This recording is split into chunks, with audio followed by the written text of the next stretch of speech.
was late, past midnight, and the streets were eerily quiet. The moon cast an unsettling glow on the narrow alleys of my small Japanese town. As I walked home from a late study session at the library, I couldn't shake the feeling of being watched. My footsteps echoed, but there was something else, a faint rustling, as if someone was following, just out of sight. Everyone in town knew the legend of Kuchisake onna, the slit-mouthed woman.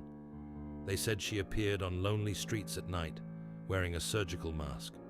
Her voice was soft, almost melodic, as she asked a single question: "Am I beautiful?" I tried to push the thought from my mind. It was just a story after all.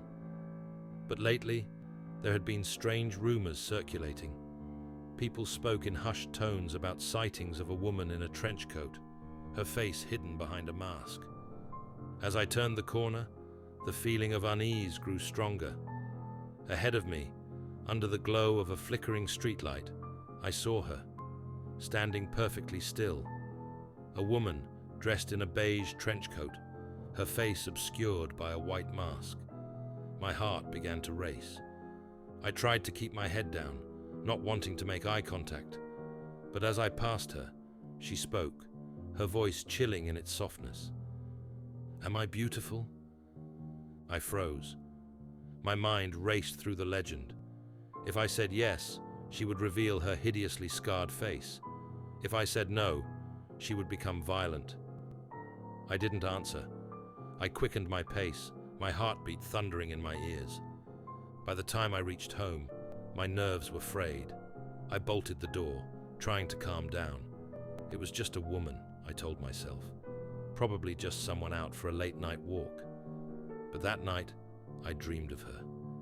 In my dream, I saw her standing in the middle of the road, her mask slipping away to reveal the gory smile that stretched from ear to ear. Her dead eyes stared into mine, and again she asked, "Am I beautiful?" I jolted awake, drenched in sweat. The next day, I couldn't concentrate on anything. Everywhere I went, I saw glimpses of her. In the reflection of shop windows, standing across the street, even on the crowded subway. She was always there, watching me. The rumors had said she never stopped once she found you. A week passed, and the sightings became worse. I stopped leaving my house at night, but it didn't matter. I saw her in my dreams, standing at the foot of my bed, her mask pulled down to reveal that ghastly smile. I asked around, trying to find anyone who might have seen her too, but the responses were always the same. People hadn't seen her, but they had heard the stories. One person told me about a friend who had disappeared after seeing Kuchisake onna. Another claimed she was an omen of death, following her victims until their minds broke.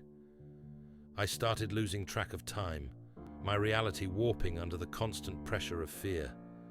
Every shadow seemed to move. Every reflection hid her figure, lurking just out of sight. It was the middle of the night when I heard it, a knock on my door. I stayed still, frozen in my bed, pretending not to hear. But then, her voice came through the door. "Am I beautiful?" I couldn't breathe. My heart pounded in my chest, my mind screaming at me to stay silent. But then I heard the door creak open.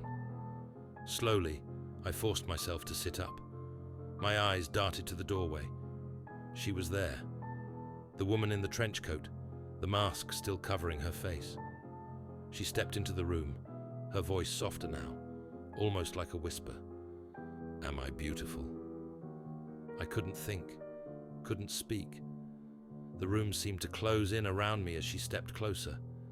My body trembled, knowing what came next. Her hand reached up, fingers delicately grasping the edge of her mask. I wanted to scream, to run, but I couldn't move. She pulled the mask down.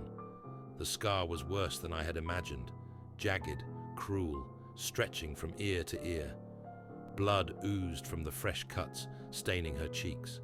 Her mouth, twisted into a grotesque smile, seemed to stretch wider as she leaned in close.